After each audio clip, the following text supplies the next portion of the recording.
26 കൊല്ലം മുമ്പ് നിങ്ങൾ മാർക്കറ്റിലേക്ക് ബസ്സില വൈകി നിങ്ങൾ കാറിൽ പോകണുണ്ടോ? ജീവിതത്തിന് മാറ്റം വന്നോന്നറിയാനാണ് ഞാനീ ചോദിക്കുന്നത്. ഈ കാക്ക പറഞ്ഞ വർത്തമാനങ്ങളുണ്ടോ? ഇത് ഞാൻ ചുമ്മാ ഇല്ലാത്തോണ്ടാക്കി പറഞ്ഞല്ല, ഇത് ഉള്ള കാര്യങ്ങളായി പറഞ്ഞത്. ഉസ്താദേ, അന്ന് ഉസ്താദ് വീട്ടിൽ താമസിക്കുമ്പോൾ വള്ളിനിക്കറിട്ടുകൊണ്ട് കിടന്ന എൻ്റെ 2 ചെറുക്കന്മാർ എൻ്റെ പിള്ളേരോർക്കുണ്ട്. രണ്ടോ ഒരേ ജാതിയുള്ളത്. ഒരൊറ്റ പപ്പടവന്മാർ എനിക്ക് മുഴുവൻ തന്നിട്ടില്ല.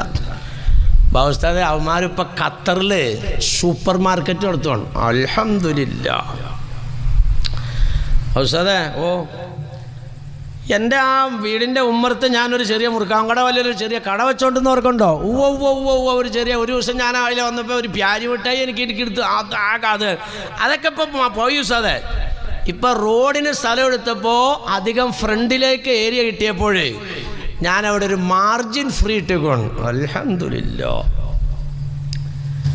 ഉസ്താദേ, അന്ന് വീട്ടിൽ താമസിക്കുമ്പോൾ ഉസ്താദിന് ഭക്ഷണം ഉണ്ടാക്കി തന്ന നമ്മുടെ പെണ്ണുമ്പിള്ളേനെ ഓർക്കുന്നുണ്ട്. ഒരു മാങ്ങാത്തുലി പോലെ ഉണങ്ങിയിരുന്ന ഞാൻ ഓർക്കുന്നുണ്ട്. ഒരു ചുക്ക് പോലെ ഇരിക്കുന്ന ഒരു താത്ത. അതെ. ഇപ്പം അത് അങ്ങനെയൊന്നും അല്ല ഉസ്താദേ. പിന്നെ ഉപചാരമൊക്കെ നല്ല ഉഷാറായി. അൽഹംദുലില്ലാഹ്. ഇതെല്ലാം പറഞ്ഞു കഴിഞ്ഞിട്ട് കാക്ക എൻ്റെ അടുത്തേക്ക് ചേർന്ന് നിന്ന് വന്നിട്ട് ഒരു സമാധാനം ഇല്ല. ഇനി പറ, ഇയാൾക്ക് ആലുവച്ചന്തയിൽ പോയി ചാക്കിനകത്തിട്ട് സമ്മാനം മേടിച്ചു കൊടുക്കാൻ പറ്റുമോ? ഇയാക്കടെ പൊട്ട വീട് AC വീടായി, പൊട്ടക്കാറ് AC കാറായി, മുറുക്കാൻ കട മാർജിൻ ഫ്രീ ആയി, വള്ളിനിക്കറിട്ടുകൊണ്ട് മൂക്കട്ട് ഒലിപ്പിച്ചുകൊണ്ടാണ് ചെറുക്കന്മാർ ഖത്തറിൽ സൂപ്പർ മാർക്കറ്റിൻ്റെ ഉടമകളായി. ചുക്ക് പോലെ ഇരുന്ന പെണ്ണുമ്പിള്ളല്ല, ഒന്നാന്തരം പെണ്ണുമ്പിള്ളി. എന്നിട്ട് അയാൾ പറഞ്ഞെന്താണെന്നറിയോ? ഒരു സമാധാനമില്ല. ചുമ്മാ മനസ്സാക്ഷിയോട് ചോദിക്കുക. എൻ്റെ വാങ്ങലരെ നമ്മളും ഈ മാതിരിയൊക്കെ അല്ല. നിങ്ങൾക്ക് ആർക്കെങ്കിലും അങ്ങനെ പറയാൻ തോന്നുന്നുണ്ടോ? 25 കൊല്ലം മുമ്പുള്ള ജീവിതത്തിൻ്റെ അവസ്ഥയല്ലല്ലോ ഇപ്പോൾ. ജീവിതത്തിന് ഭയങ്കര മാറ്റം വന്നില്ലേ? 25 കൊല്ലം മുമ്പുണ്ടായിരുന്ന വരുമാനം അല്ലല്ലോ ഇപ്പോൾ. വരുമാനത്തിന് ഭയങ്കര മാറ്റം വന്നില്ലേ? എന്നിട്ടും നിങ്ങളുടെ മനസ്സ് പറഞ്ഞാൽ എന്താ? സമാധാനമില്ല.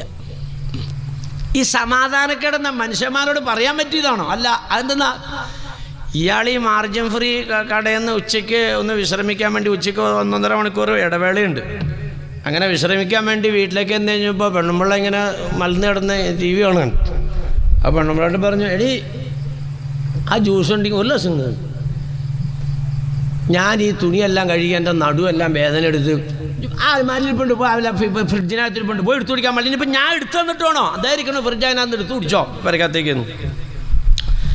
അങ്ങനെ ഈ കാക്ക ചെന്ന് ഈ ഫ്രിഡ്ജിനകത്തുനിന്ന് ഈ ജ്യൂസും കൂടെ എടുത്തപ്പോൾ ഈ പെണ്ണുങ്ങളെടുക്കണ ആരും ആണുങ്ങളെടുത്താൽ കിട്ടൂല.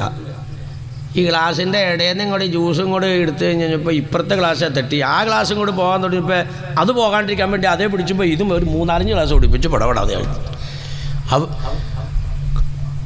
കാട്ടാൻ്റെ കരിമ്പത്തോട്ടത്തിൽ കയറി മതി. ഉള്ള ഗ്ലാസ് എല്ലാം നീ ഒന്നും മിണ്ടാണ്ടിരിക്കുള്ള. ഞാൻ 10-15 ഗ്ലാസ് ഒന്ന് കൊണ്ടു വെച്ചാൽ പോരെ. ഗ്ലാസ് പൊട്ടിച്ചെങ്കിൽ ഇപ്പം നിൻ്റെ ഒന്നുമല്ല, ഞാൻ കൊണ്ടു വെച്ച ഗ്ലാസ്സല്ലേ. അത് കൈ തട്ടിപ്പോൾ താഴ്ത്തേക്ക് അടിപ്പോൾ ഓരത്തിന് പിടിക്കാൻ നോക്കിയപ്പോൾ 3 താഴ്ത്തേക്ക് അടി. ഇനിയിപ്പോൾ എന്തുട്ട് ചെയ്യണേ? ഇനിയിപ്പോൾ നീ ഇത് വാരാൻ നിൽക്കണ്ട, ഞാൻ വാരിക്കോളാം. ഇയാൾ തന്നെ ചൂലൊക്കെ എടുത്തു കൊണ്ടുവന്ന് അടിച്ചുവാരിയിലേക്ക് ഗ്ലാസിൻ്റെ ചില്ലെല്ലാം വാരി കൂട്ടി എല്ലാ അലക്കുകല്ലിൻ്റെ അപ്പുറത്ത് വേസ്റ്റുള്ള സ്ഥലമുണ്ട് അവിടെ കൊണ്ടുപോയിട്ടിട്ട് ആ പൈപ്പിൽ നിന്ന് ഇങ്ങനെ കൈ കൊണ്ട് കാണിച്ചിട്ട് കുറച്ച് പച്ചവെള്ളം കുടിച്ചു. ജ്യൂസ് ചോദിച്ച ആളാണ്. അങ്ങനെ ഇപ്പുറത്തേക്ക് ഇങ്ങനെ വന്നപ്പോൾ ചെറുക്കൻ ഒരു മറ്റേ സിനിമയുടെ മാസികം വെച്ചുകൊണ്ട് ഇങ്ങനെ കാലിൻ്റെ മുകളിൽ കാലും കയറ്റിരിക്കുകയാണ്. ഇങ്ങനെ പിടിച്ചു വെച്ചേക്കോ ഈ പടമുള്ള മാസിക. വാപ്പായാണല്ലോ നിർത്തി ഇയാൾ യാതൊരു അനക്കമില്ല. കാലിന് ഉള്ളിൽ തന്നെ ഏറ്റു വെച്ചേക്കാണ്. ആ മാസിക അങ്ങനെ തന്നെ പിടിച്ചു. അവിടെ ശമ്പരാനെ ഇങ്ങനെയൊക്കെ പിള്ളേരായ എന്നാൽ ഇടവുള്ള നീ ആ കാല് കാലത്തേക്ക് വെച്ചിട്ട് ഒന്ന് എണിക്കടാ, ഞാൻ നിൻ്റെ വാപ്പായെന്ന് പറയാൻ പറ്റുമോ? എന്തെങ്കിലും ആവട്ടെ, 1.5 മണിക്കൂർ ഇടവേളയുണ്ടല്ലോ എന്ന് ഓർത്ത് ചേറി ആ കട്ടിലേക്ക് കയറിയാണ് മലഞ്ഞിരുന്ന് കഴിഞ്ഞപ്പോൾ ഇതേ ഫാനിങ്ങനെ പഴയ കാളയുടെ കൊമ്പാണാര് ആടുവാണ്. സൈനുവാ ഇന്ത്യ ഇനി ശകരം വിളിക്കണേ. എടി ആ റെഗുലേറ്റർ ഒന്നങ്ങോട്ട് കൂട്ടിയിട്ട് എടി ഇത് തീരെ ആ മുറി കിടക്കണേ നിങ്ങൾക്ക് അങ്ങോട്ട് കയറ്റി ഇനി ഞാൻ വന്നിട്ട് വേണോ കയറ്റിയിട്ടാൻ? തൊള്ളോർക്കാണ്ടിരിക്കുക എൻ്റെ. അങ്ങനെ എഴുന്നേറ്റിട്ട് ഈ റെഗുലേറ്റർ 16ലേക്ക് തിരിച്ചിട്ടും ഇയാൾക്കൊരു സുഖം കിട്ടല്ല. അങ്ങനെ അവിടെ നിന്ന് എഴുന്നേറ്റ് മാർജിൻ ഫ്രീ കടയിലേക്ക് എന്ന് കഴിഞ്ഞപ്പോൾ അവിടെ തോമാസൂട്ടി ഇരിപ്പുണ്ട്, കുമാരൻ ഇരിപ്പുണ്ട്, പരീക്കുഞ്ഞിരിപ്പുണ്ട്. ഇവരൊക്കെ ഒരുമിച്ച് പഠിച്ച ആൾക്കാരാണ്. എടാ ഉവേ ചെറുക്കൻ കാലുമ്മ കാലും കയറ്റിന്ന് മാസിക വായിക്കുക, സിനിമ മാസിക കണ്ടിട്ട് അനങ്ങിയില്ല, പറയാൻ പറ്റുമോ? പെണ്ണുമ്പിള്ളേട്ട് ഒരു ജ്യൂസ് ഒരു ഗ്ലാസ് ഒന്ന് എടുത്ത് കാട്ടേടി എന്ന് പറഞ്ഞിട്ട് ഒരു ഗ്ലാസ് എടുത്തു തന്നില്ല എന്ന് പറഞ്ഞാൽ മനുഷ്യനെ ഉപദ്രവിക്കാതെ വിട്ടു എന്ന് മാത്രമേ ഉള്ളൂ. ഇടങ്ങേറാണ്. ആ ഫാനിൻ്റെ കാറ്റൊരുത്തിനെ കൂട്ടിയിടാൻ പറഞ്ഞിട്ട് അവൾ അനങ്ങി കൊടുത്തില്ല, പറയാൻ പറ്റുമോ? പെണ്ണുമ്പിളയുടെ വിഷം പറയാൻ പറ്റുമോ? ഞാൻ എന്നിട്ട് ദാഹം മാറാൻ വേണ്ടി പൈപ്പിൽ വെള്ളം കുടിച്ചോണ്ടാണ് ഗതി വന്നേ, പറയാൻ പറ്റുമോ? ഇല്ല. ഇതിങ്ങനെ മനസ്സിലിങ്ങനെ വച്ചുകൊണ്ടിരുന്നിട്ട് ബാമിലാരെ കണ്ടപ്പോൾ ഒരു സമാധാനമില്ല. ശരിയാണോ? ഒരു സമാധാനമില്ല. ഉബയ്യ് ഇബ്നു കഅബ് റളിയല്ലാഹു തആല അൻഹു റസൂലുള്ളാഹിന്റെ അടുത്ത് വന്നിട്ട് പറഞ്ഞു, നബിയെ, ഞാൻ രാത്രിയുടെ 2/3 ഭാഗം തങ്ങൾക്ക് സലാത്ത് ചെല്ലാൻ വേണ്ടി ഉപയോഗിച്ചോട്ടെ എന്ന് ചോദിച്ചു. ഇൻ സിത്ത ഫഹുവ ഖൈറുൽ ലക, നീ സലാത്ത് കൂടുതൽ ചൊല്ലിക്കോ, നിനക്കത് നല്ലതാണ്. മരുന്നും കൂടെ വരട്ടെ. പൗരത്വ നിയമമൊക്കെ ഇങ്ങോട്ട് കയറി വരും കേരളത്തിലേക്ക്. അപ്പം മരുന്ന് കഴിച്ചോ. മരുന്ന് കഴിക്കണേനൊപ്പം ആയുധം എടുത്തോ. ആയുധം എന്താന്ന് ഞാൻ തൊട്ടപ്പുറത്ത് പറഞ്ഞായിരുന്നു, നമ്മുടെ മൈതാനി മുകളിൽ. ബാള് മൂർച്ചോട്ടി വയ്ക്കാനല്ല പറഞ്ഞേ, കടാര സ്പെഷ്യൽ ഉണ്ടാക്കാനും അല്ല പറഞ്ഞേ, വെട്ടുകത്തി വേറെ ഉണ്ടാക്കാനും പറഞ്ഞില്ല, ബോംബുണ്ടാക്കാനും പറഞ്ഞില്ല, പോർ വിമാനങ്ങളെ വാങ്ങാനും പറഞ്ഞില്ല. എന്താണ് മുസ്ലിമിന്റെ ആയുധം? അദ്ദുആഉ സിലാഹുൽ മുഅ്മിൻ വഇമാദുദ്ദീൻ ഔ കമാ ഖാല റസൂലുള്ളാഹി. നിന്റെ വിശ്വാസത്തിന്റെ തൂണും നിന്റെ ആയുധവും പ്രാർത്ഥനയാണ്, ദുആയാണ്. മദ്ലൂമിൻ്റെ ദുആക്ക് ഉത്തരവുണ്ടെന്ന് പറഞ്ഞിട്ട് ബാമിലാരെ എങ്ങനെ വെട്ടി നുറുക്കിക്കൊണ്ടിരിക്കുകയാണല്ലോ, കിട്ടണില്ലല്ലോ. ഇപ്പം ഇല്ലെങ്കിൽ അടുത്തെന്നാണ് പറഞ്ഞത്, ഉടനെ അല്ലെങ്കിൽ അടുത്തെന്ന് എന്ന് പറഞ്ഞാൽ ഇതോടുകൂടി ജീവിതം അവസാനിക്കുന്നില്ല, മരിച്ചോട് ജീവിതം അവസാനിക്കില്ല, മരിക്കുമ്പോൾ ജീവിതം തുടങ്ങുക. ഇപ്പം നിനക്ക് ഇവിടെ കിട്ടിയില്ലെങ്കിലും അടുത്ത് കിട്ടും. അത് ദുആക്ക് ഉത്തരവുണ്ട്, ഒരു തർക്കവും ഇല്ല. ലാ ശക്ക ഫീഹിന്ന നബിയുനാ റസൂലുള്ളാഹി. ഉബയ്യ് ഇബ്നു കഅബ് റളിയല്ലാഹു തആല അൻഹുവിനോട് നബി തങ്ങൾ പറഞ്ഞു, നീ എനിക്ക് വേണ്ടി സലാത്തിനെ അധികരിപ്പിച്ചാൽ നിനക്ക് നല്ലതാണ്. രണ്ടാമത്തെ ചോദ്യം, നബിയെ, രാത്രിയുടെ പകുതി ഭാഗം സലാത്തിന് ഉപയോഗിക്കട്ടെ റസൂലുള്ളാഹ്. തങ്ങൾ പറഞ്ഞു, ഇൻ സിത്ത ഫഹുവ ഖൈറുൽ ലക, സലാത്തിനെ നീ അധികരിപ്പിച്ചോ, നിനക്കത് നല്ലതാണ്. മൂന്നാമതും ചോദ്യം ആവർത്തിച്ചു റസൂലുള്ളാഹി, 2 ഭാഗവും ഞാൻ സലാത്തിന് വേണ്ടി ഉപയോഗിച്ചിട്ട് 1 ഭാഗം മാത്രം ഉറങ്ങാൻ ഉപയോഗിക്കട്ടെ നബിയെ. അപ്പൊ കൂടുതൽ ഭാഗവും സലാത്തിനാണ്. ഇദൻ യുക്ഫായൻ തുക്ഫാ ഹമ്മുക വയഗ്ഫറു ലക ദംബക നബിയുനാ റസൂലുള്ളാഹി. സലാത്തിനെ നീ അധികരിപ്പിച്ചാൽ നിന്റെ അസ്വസ്ഥതകൾ അള്ളാഹു നീക്കി തരുന്നതാണ്, നിന്റെ പാപങ്ങൾ പടച്ചവൻ പുറത്തു തരുന്നതാണ്. അസ്വസ്ഥതകൾ നീങ്ങാൻ സലാത്താണെന്ന് നബിയുനാ റസൂലുള്ളാഹി. ഇന്ന് നമ്മിൽ നിന്നും നഷ്ടപ്പെട്ടു പോയ ഒരമൂല്യമായ നിധി. അസ്വസ്ഥതയ്ക്ക് കാരണം സലാത്തില്ലാതെയായി പോയി. കാശുണ്ടായിട്ട് കാര്യമില്ല, കൊട്ടാരം ഉണ്ടായിട്ട് കാര്യമില്ല, കാറുണ്ടായിട്ട് കാര്യമില്ല, പെണ്ണുണ്ടായിട്ട് കാര്യമില്ല, പെടക്കോഴി ഉണ്ടായിട്ട് കാര്യമില്ല. സ്വസ്ഥതയില്ല, സമാധാനമില്ല. സ്വസ്ഥതയ്ക്കും സമാധാനത്തിനും സലാത്തിനെ അധികരിപ്പിച്ചോ, പാപങ്ങൾ പൊറുക്കാനും സലാത്തിനെ അധികരിപ്പിച്ചോ എന്ന് നബിയുനാ റസൂലുള്ളാഹി. ഇത് ആഖിർ സമാനിൽ വരുമ്പോൾ നീങ്ങിപ്പോകുന്ന, ആഖിർ സമാനിൽ വരുമ്പോൾ ഒരു ദുസ്വഭാവത്തെപ്പെട്ടതാണ്, സലാത്ത് നീങ്ങിപ്പോവും. നേരെ നബി തങ്ങൾ പഠിപ്പിച്ചിരുന്നുണ്ട്. ആ മുസ്ലിമാന്നൊക്കെ ഇപ്പം രക്ഷപ്പെടാമെന്ന് പറഞ്ഞിരിക്കും എല്ലാവരും. മുസ്ലിയാരെ ഞങ്ങൾ നിസ്കരിക്കണുണ്ട്, ഞങ്ങൾ സക്കാത്ത് കൊടുക്കണുണ്ട്, ഞങ്ങൾ നോമ്പ് പിടിക്കുന്നുണ്ട്, ഞങ്ങൾ ഹജ്ജ് ചെയ്യുന്നുണ്ട്, ഞങ്ങൾ ഉംറ ചെയ്യുന്നുണ്ട്. അത് നിങ്ങൾ സ്വർഗത്തിലേക്കുള്ള വഴിയിലേക്കാണ് നീങ്ങിയിരിക്കുന്നത്. പക്ഷേ ബന്നാർ നബി തങ്ങൾ പഠിപ്പിക്കുന്നു, മന്നസിയ സ്വലാത്തു അലൈഹി ഖുത്അൻ തരീഖുൽ ജന്ന ഔ കമാ ഖാല റസൂലുള്ളാഹി. സ്വർഗത്തിലേക്കുള്ള വഴി പെശകിപ്പോകും സലാത്തില്ലാത്ത വ്യക്തിക്കെന്ന് നബീന റസൂലുള്ളാഹി. ഞാൻ എങ്ങോട്ട് നിങ്ങളുടെ ഈ പിന്നെ കുഴിയലിപ്പടിക്കിലേക്ക് വരാൻ വേണ്ടി വീട്ടിൽ നിന്ന് വണ്ടിയെ കയറി അങ്ങനെ ആലുവായിൽ വന്നു, ഇവിടെ ചൂണ്ടിക്കൽ വന്നു, എടത്തല വന്നു, പുക്കാട്ടുപിടിക്ക് വന്നു. പുക്കാട്ടുപടിക്ക് വന്നിട്ട് ഇങ്ങോട്ട് വലത്തോട്ട് തിരിയണതിന് പകരം നേരെ പോയി. ഇവിടെ എത്തൂല, കുഴിയലിപ്പടിക്ക് എത്തൂല. എൻ്റെ നെയ്യത്തെന്തെന്നാ കുഴിവേലിപ്പടിക്ക് പോക്കാൻ. ഞാൻ വണ്ടി സ്റ്റാർട്ടാക്കിയതും കുഴിവേലിപ്പടി നെയ്യത്താക്കിക്കൊണ്ട. കുഴിയലിപ്പടിയിലേക്കുള്ള റൂട്ടിലേക്ക് ഞാൻ പോരുകയും ചെയ്തു. പക്ഷേ പുക്കാട്ട് വടിക്ക് വന്നപ്പോൾ വലത്തോട്ട് തിരിയുന്നതിന് പകരം ഇടത്തോട്ട് തിരിഞ്ഞുപോയി. കുഴിയലിപ്പടിയിലേക്ക് വരൂല. നിങ്ങൾ സ്വർഗത്തിലേക്ക് പോകാൻ വേണ്ടിയാണ് നിസ്കരിക്കുന്നത്, നിങ്ങൾ നോമ്പെടുക്കുന്നത്, സക്കാത്ത് കൊടുക്കുന്ന അമാലുകൾ ചെയ്യുന്നത്. പക്ഷേ സ്വർഗത്തിലേക്കുള്ള വഴി തെറ്റിപ്പോകുമെന്ന് നബിയുനാ റസൂലുള്ളാഹി. സലാത്ത് വരിപ്പിക്കണോ? അതില്ലാത്തൊരു കാലഘട്ടത്തിലേക്കാണ് കാര്യങ്ങൾ നീങ്ങിക്കൊണ്ടിരിക്കുന്നത് എന്നതാണ്. ഇന്നതില്ലാത്തൊരവസ്ഥയിലേക്കാണ് കാര്യങ്ങൾ നീങ്ങിക്കൊണ്ടിരിക്കും. ഇന്ന ഔലന്നാസിബി യൗമൽ ഖിയാമത്തി അക്തറുഹും അലയ്യ സ്വലാത്തൻ നബിയുനാ റസൂലുള്ളാഹി. നാളെ മഹ്ശറയിൽ എന്നോട് ഏറ്റവും അടുപ്പമുള്ളവർ സലാത്തിനെ അധികരിപ്പിക്കുന്നവരാണ്. മഹ്ശറയിൽ നബിത്തങ്ങളോട് ഏറ്റവും അടുപ്പമുള്ളവർ. അതിങ്ങനെ ഹദീസിനകത്ത് ഇങ്ങനെ വിശാലമായിട്ട് വിശദീകരണങ്ങളും അതിൻ്റെ തഫ്സീറുകളൊക്കെ എടുത്ത് നോക്കുമ്പോൾ 3 സ്ഥലത്താണെന്നാണ് അള്ളാഹിൻ്റെ റസൂൽ നമ്മളെ സഹായിക്കുന്നത്. മറ്റൊരു സ്ഥലത്ത് കാണാം അതാനി ജിബ്രീൽ വ മീകായിൽ വ ഇസ്രാഫീൽ വ അസ്റായീൽ. എൻ്റെ അടുക്കൽ മുഖറബീങ്ങളായ 4 മലക്കുകൾ വന്നു നബിയുനാ റസൂലുള്ളാഹി. ജിബ്രീൽ, മീകായിൽ, ഇസ്രാഫീൽ, അസ്റായീൽ, 4 മലക്കുകൾ. എന്നിട്ട് വഖാല ജിബ്രീൽ അലൈഹിസ്സലാത്തു വസ്സലാം, ജിബ്രീൽ അലൈഹിസ്സലാത്തു വസ്സലാം പറഞ്ഞു, മൻ സല്ലാ അലൈക 10, നബിയെ അവിടത്തേക്ക് 10 സലാത്ത് ഒരാൾ ചൊല്ലിക്കഴിഞ്ഞാൽ, 10 ജിബ്രീൽ അലൈഹിസ്സലാം പറഞ്ഞത്, ഒരാൾ 10 സലാത്ത്. ഇതൊക്കെ നമ്മുടെ ദൈനംദിന ജീവിതത്തിൽ കൊണ്ടുവരുന്ന നന്മയെ സംബന്ധിച്ചാണ് പറയുന്നത്. 10 സലാത്ത് നബിയെ തങ്ങളുടെ ഉമ്മത്തിയിൽപ്പെട്ട ഒരാൾ നടപ്പിലാക്കിയാൽ ആ മനുഷ്യനെ ഞാൻ സിറാത്ത് കടക്കാൻ നേരത്തെ കൈപിടിക്കുമെന്ന് മുഖറബായ മലക്ക് ജിബ്രീൽ. രണ്ടാമത്തെ മീകായിൽ അലൈഹിസ്സലാത്തു വസ്സലാം, നബിയെ 10 സലാത്ത് അവിടുത്തെ ഉമ്മത്തികളിൽപ്പെട്ട ഒരാൾ പതിവാക്കി കഴിഞ്ഞാൽ അവനക്ക് വേണ്ടിയിട്ട് ഞാൻ സുജൂദ് ചെയ്യുന്നില്ല. പടച്ച തമ്പുരാന്റെ ഹദറത്തില് അവർക്ക് പാപം പൊറുക്കാതെ എൻ്റെ ശിരസ് ഞാൻ ഉയർത്തുകയില്ല നബിയെ. മീകായിൽ. ഇസ്രാഫീൽ അലൈഹിസ്സലാത്തു വസ്സലാം പറഞ്ഞു, പൊന്നാര നബിയെ അവിടുത്തെ ഹൗദിൽ നിന്ന് ഞാൻ അവനെ കുടിപ്പിക്കുന്നതാണ് റസൂലുള്ളാഹ്. അസ്റായിൽ അലൈഹിസ്സലാത്തു വസ്സലാം പറഞ്ഞു, അമ്പിയാക്കന്മാരുടെ റൂഹ് പിടിക്കുന്നത് പോലെ ആ വ്യക്തിയുടെ റൂഹിനെ ഞാൻ പിടിക്കുന്നതാണ് റസൂലേ. 10 സലാത്ത് ഡെയിലി പതിവാക്കുന്ന ആളുകൾക്ക് 4 മുഖറബായ മലക്കുകളുടെ ഭാഗത്തുനിന്ന് റസൂലുള്ളാഹി തങ്ങൾക്ക് കിട്ടിയ പ്രഖ്യാപനം. തങ്ങൾ പറയാണ്, മഹ്ശറയിൽ എന്നോട് ഏറ്റവും അടുപ്പമുള്ളവർ സലാത്തിനെ അധികരിപ്പിച്ചവരാണ്. സലാത്ത് ചെല്ലുന്നവർ ഞാനുമായിട്ട് അടുപ്പം വരിക.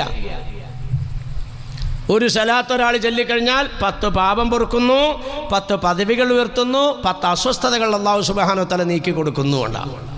ഒക്കെ സലാത്തിൻ്റെ പവറുകളായത്. ഇന്ന് നമ്മുടെ ഇടയിൽ നിന്നൊക്കെ ഇത് പോയിക്കൊണ്ടിരിക്കുക. ബഹുമാനികളെ, പോണുണ്ടോ ഇല്ലയോ എന്ന് ഞാൻ നിങ്ങളോട് ചോദിക്കട്ടെ. നമ്മുടെ ഇടയിൽ ഇപ്പോൾ ഇതുണ്ടോ ബഹുമാനികളെ? സലാത്തുണ്ടോ? മുമ്പൊക്കെ ഉണ്ടായി. മുമ്പൊക്കെ എന്തെല്ലാം പ്രശ്നങ്ങളും പ്രതിസന്ധികളും വന്നാലും സലാത്തിൻ്റെ മജ്ലിസാ. എന്നിട്ട് അങ്ങോട്ട് ദുആർക്കും ഒരുമിച്ച് കൊഴുന്നിട്ട് സലാത്തൻ തുഞ്ചീന ബിഹാ മിൻ ജമീഇൽ അഹ്വാലി വൽ ബലിയാത്ത് വതുസല്ലിമുനാ ബിഹാ മിൻ ജമീഇൽ അസ്ഖാമി വൽ ആഫാത്ത് വതുതഹിറുനാ ബിഹാ മിൻ ജമീഇ സയ്യാത്ത് വതഗ്ഫിറു ലനാ ബിഹാ ജമീഇൽ ഖതിയാത്ത് വതഖ്ദി ലനാ ബിഹാ ജമീഇൽ ഹാജാത്ത് വതർഫഉനാ ബിഹാ ഇൻദക അല ദർജാത്ത് വതുബല്ലിഗ്നാ ബിഹാ ഖസൽ ഗായാത്ത് മിൻ ജമീഇൽ ഖൈറാത്തി മിൻ ബഅദൽ മമാത്ത്. ഇങ്ങനെ എല്ലാ സലാത്തും മുന്നിൽ വെച്ചിട്ടാ ചോദിക്കണം. ഈ സലാത്തിനെ മുന്നിൽ വെച്ചുകൊണ്ട് ചോദിക്കുന്നു, അല്ലാ ഇവിടെയൊക്കെ മുൻഗാമികളുടെ അവസ്ഥ എങ്ങനെയായിരുന്നു? കിട്ടിയിരുന്നു. ഇന്ന് അതിൽ നിന്നും അകന്നു പോയിക്കൊണ്ടിരിക്കുന്നു. നബിത്തങ്ങൾ നമ്മളെ പഠിപ്പിക്കുന്നിടത്തിൽ കാണാം 3 സ്ഥലത്താന്നാ ഹദീസിലെ മൻ സല്ലാ അലൈഹി മിഅത്തൻ കതബല്ലാഹു ബൈന ഐനൈഹി ബറാഅത്തുൻ മിനൻ നിഫാഖ് വബറാഅത്തുൻ മിനൻ നാർ അസ്കനഹുല്ലാഹു യൗമൽ ഖിയാമത്തി മഅ ശുഹദാ. ഇതാനോളത്തെ ഞാൻ പറഞ്ഞായിരുന്നു, ഒരാൾ ഡെയിലി 100 സലാത്ത് പതിവാക്കിയാണ്. നമുക്ക് ഈമാനില്ലാത്ത പ്രശ്നമെന്ന് പറഞ്ഞല്ലോ. അവിടെ ഞാൻ പൗരത്വരേഖയെ സംബന്ധിച്ച് അവിടെ സംസാരിച്ചിരുന്നു. ഈമാൻ നിങ്ങൾക്കുണ്ടോ? നിങ്ങൾ പേടിക്കണ്ട. വലാ തഹിനു വലാ തഹ്സനു വഅൻതുമുൽ അലൗന ഇൻ കുൻതും മുഅ്മിനീൻ. നിങ്ങൾ ഭയപ്പെടണ്ട, നിങ്ങൾ ന്യൂനപക്ഷാന്ന് പറഞ്ഞ് പേടിക്കണ്ട, നിങ്ങൾക്ക് പട്ടാളം എതിരാണെന്ന് പറഞ്ഞ് ഭയപ്പെടണ്ട, ഭരണം നിങ്ങൾക്ക് വിരുദ്ധമാണെന്ന് പറഞ്ഞ് അസ്വസ്ഥരാകണ്ട. നിങ്ങൾ തന്നെയാണ് വിജയിക്കുന്നവർ. ഇൻകുന്തും മുഅ്മിനീൻ. നിങ്ങൾക്ക് ഈമാനുണ്ടെങ്കിൽ ഈമാൻ കൂടെ കടന്നു വരണ്ടേ? കടന്നു വരാനുള്ള താക്കോലാണ് സലാത്ത്. തങ്ങൾ പഠിപ്പിച്ചു, 100 സലാത്ത് നിങ്ങൾ ആരെങ്കിലും എൻ്റെ പേരിൽ പതിവാക്കിയാൽ കതബല്ലാഹു ബൈന ഐനൈഹി ബറാഅത്തുൻ മിനൻ നിഫാഖി വബറാഅത്തുൻ മിനൻ നാർ. ആ മനുഷ്യന്റെ മുഖത്ത് അല്ലാഹു തആല രേഖപ്പെടുത്തുന്നു, ഇയാൾ ഈമാനുള്ള വ്യക്തിയാണ്, മുനാഫിക്കല്ല, നരകാവകാശിയല്ല. അസ്കനഹുല്ലാഹു യൗമൽ ഖിയാമത്തി മഅ ശുഹദാ. മഹ്ശറയിൽ മനുഷ്യൻ നെട്ടോട്ടോടുമ്പോൾ നമ്മളെല്ലാം ആഗ്രഹിക്കുന്ന ബഹുമാനികളിപ്പോൾ ഈ സലാത്ത് പതിവാക്കുന്ന ആളുകളുടെ ജനാസ വരെയും ഖബറിൽ ദഹിക്കാണ്ട് ദ്രവിക്കാണ്ട് കിടക്കുന്ന നമുക്കൊക്കെ ഈ ഷഹീദിൻ്റെ പതിവ് കിട്ടാൻ വേണ്ടി നമ്മളൊക്കെ ആഗ്രഹിക്കണം. എല്ലാത്തിനും ഇപ്പോൾ ഈമാ മാത്രമല്ല, എല്ലാത്തിനും 100 സലാത്ത് പരിഹാര. എല്ലാത്തിനും 5 ജനാസ പണ്ടിൻ്റെ അടിയിലേക്ക് ഇട്ടാൽ ദ്രവിക്കൂല എന്നാ. 5 ജനാസ. വേറൊരു അഭിപ്രായത്തിൽ വേറെയും കാണുന്നുണ്ട്. ഒന്നാമത്തത് അമ്പിയ എന്ന് പറഞ്ഞാൽ ഇന്ന് ബാവാ മുസ്ലിയാരങ്ങ് മരിച്ചാൽ വ്യാഴാഴ്ച ബാവാ മുസ്ലിയാരുടെ വീട്ടിലേക്ക് ആൾക്കാർ പോകും. അസ്സലാമു അലൈക്കും, എങ്ങോട്ട് പോണു? മരിച്ച വീട്ടിലേക്ക്. ഇന്ന് ബാമുസ്ലിയാരെ കണ്ണോക്കല്ലേ ഇന്ന് ഉണ്ടാവും. കണ്ണോക്കെന്ന് മലപ്പുറത്ത് വെച്ചിട്ട് പറഞ്ഞാൽ കണ്ണ് ഔക്കെന്നാണ്. ഇതല്ല, കണ്ണ് പോക്കാണ്. കണ്ണ് പോക്ക് നമ്മൾ പറഞ്ഞു ഇപ്പൊ കണ്ണോക്ക് എന്നായി. എന്ന് പറഞ്ഞാൽ ഇന്നത്തെ ദിവസം ഈ മുസ്ലിയാരങ്ങ് മരിച്ചാൽ ബുധനാഴ്ച വ്യാഴാഴ്ച 3-ന്റെ അന്ന് ഈ കണ്ണങ്ങോട്ട് കൊഴിഞ്ഞ് കഫൻ തുണിയിലേക്ക് വീഴുകയാണ്. ഇവിടെ 2 ദ്വാരങ്ങൾ പ്രത്യക്ഷപ്പെടുന്നു. സഹോദരാ സഹോദരി, ചുമ്മാ പോയ കണ്ണാടിയിലൊക്കെ പോയി ഒന്ന് നോക്കിക്കോ. ഇന്ന് പഠിച്ചവനെ ഞാൻ അങ്ങോട്ട് മരിച്ചാൽ 3-ന്റെ അന്ന് അല്ലാഹുവേ ഇതങ്ങോട്ട് കൊഴിഞ്ഞു വീണല്ലോ റബ്ബേ, 7-ന്റെ നീ ഉദരം പൊട്ടിച്ചെയ്യുകയാണ്. ഇത്രയേ ഉള്ളൂ. അതുകൊണ്ടിട്ടാണ് ഈ സമയത്തൊക്കെ ഇങ്ങനെ കൂടുതൽ ദുആ കൊടുത്തുകൊണ്ടിരിക്കുന്നത്. കണ്ണോക്ക് അന്ന് പ്രത്യേകിച്ച് ദുആ അടക്കുകയാണ്. ഇതൊക്കെ പരമാർത്ഥമാണ് പൊന്നുമോനെ. ആ നിലക്കൊക്കെ ചിന്തിച്ചുകൊണ്ടിട്ട് മുന്നോട്ട് നീങ്ങിക്കും. ഇവിടുത്തെ ജീവിതമൊന്നും ശാശ്വതമല്ല. തടവറയിലേക്കോ പൗരത്വ നിയമോ എന്ത് പണ്ടാരോ വന്നോട്ടെ, ഒന്നൊരു പ്രശ്നമൊന്നും ആക്കണ്ട. പ്രശ്നം മരണമാണ്. ആ നിലയിലേക്കൊക്കെ നീങ്ങിക്കോ. സൂചിപ്പിച്ചല്ലോ ഒരാഴ്ച മുമ്പ്. നമുക്കൊക്കെ വരാനിരിക്കുന്ന പരമാർത്ഥത, പക്ഷെ അതിനെ സംബന്ധിച്ച് നമ്മളാരും ചിന്തിക്കണില്ല എന്ന് മാത്രം. ഞാൻ അപ്പുറത്ത് പറഞ്ഞില്ലേ, ബഗ്ദാദിൻ്റെ ചക്രവർത്തിക്ക് 1 മാസത്തെ ആയുസ്സുള്ളത് അങ്ങോട്ട് പറഞ്ഞുകൂടി ആകെ ഹാല് മാറി. നമ്മൾ അങ്ങനെയൊന്നും അങ്ങോട്ട് ഒരു തീരുമാനം എടുത്തു നോക്കി. അടുത്ത ഫെബ്രുവരി മാസം 25-ാം തീയതി എൻ്റെ ആണ്ട് നടക്കും റബ്ബേ. ഒന്ന് ചിന്തിച്ചു നോക്കി. മനുഷ്യനാവാൻ പറ്റിയ മരുന്നിപ്പോൾ ഇതൊക്കെയാ. തെമ്മാടിത്തരത്തിൽ നിന്നും അഹങ്കാരത്തിൽ നിന്നും അക്രമത്തിനൊക്കെ പിന്തിരിയാനുള്ള 1-ാം നമ്പർ മരുന്ന്. പൊട്ടെ അതിൻ്റെ വിഷയമല്ല. ഇവിടെ ശ്രദ്ധിച്ചോ, സലാത്തിൻ്റെ പവറൊന്ന് കേട്ടോ. നമ്മുടെയൊക്കെ ജീവിതത്തിൽ ഏറ്റവും എളുപ്പമായി ചെയ്യാവുന്ന കാര്യം, അതിനോടൊപ്പം നമുക്ക് കിട്ടുന്ന പവറുകളായി പറയുന്നതൊക്കെ ഞാൻ വിട്ടുപോയിട്ടില്ല. ഇപ്പോൾ പറഞ്ഞോളാം. 100 സലാത്ത് ചൊല്ലിക്കഴിഞ്ഞാൽ കിട്ടുന്നതിൻ്റെ പവർ, ഈമാൻ കിട്ടുന്നു. അതിനോടൊപ്പം മഹ്ശറയിൽ കിട്ടുന്ന പവർ എന്താണെന്നറിഞ്ഞോ? മഹ്ശറയിൽ കിട്ടുന്ന പവർ ഇയാൾക്കൊരു അസ്വസ്ഥതയില്ല. അസ്കനഹുല്ലാഹു യൗമൽ ഖിയാമത്തി മഅ ശുഹദാ. ശുഹദാക്കളുടെ കൂട്ടത്തിൽ ഈ മനുഷ്യൻ അല്ലാഹു തആല സീറ്റ് കൊടുക്കുന്നു. നബീന റസൂലുള്ളാഹി. ഷഹീദിന്റെ പവർ എന്തെന്നാ? ദ്രവിക്കാത്ത ജനാസയാ. അത് പറഞ്ഞിട്ട് അതാ ഞാൻ ഇതിലേക്കൊന്നും കൂടി കടത്തിക്കൊണ്ടുവന്ന്. 100 സലാത്ത് ഡെയിലി പതിവാക്കി കിട്ടണ പവർ നിന്ന് ശ്രദ്ധിച്ചോ. അടിയിലേക്ക് അങ്ങോട്ട് വച്ചു കഴിഞ്ഞാൽ 7-ന്റെ അന്ന് വയറ് പൊട്ടി, 3-ന്റെ അന്ന് ഇതിറങ്ങി. ഈ ഒരവസ്ഥയിലാണ് നമ്മുടെ ഡെഡ് ബോഡി, നമ്മുടെ മയ്യത്താകുന്നതെങ്കിൽ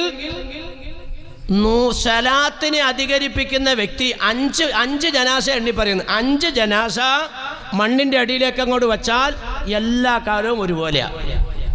ചുട്ട കട്ട മണ്ണിൻ്റെ അടിയിൽ കുഴിച്ചിട്ടാൽ ഒരനക്കവും പറ്റൂല. വെറും മണ്ണുകൊണ്ട് പിടിച്ച കട്ടയാണെങ്കിലോ അത് കുറേ കഴിയുമ്പോൾ അങ്ങോട്ട് അടർന്ന മണ്ണുമായിട്ട് ലയിച്ചു പോകും. ഇതാണ് സാധാരണ മയ്യത്ത്.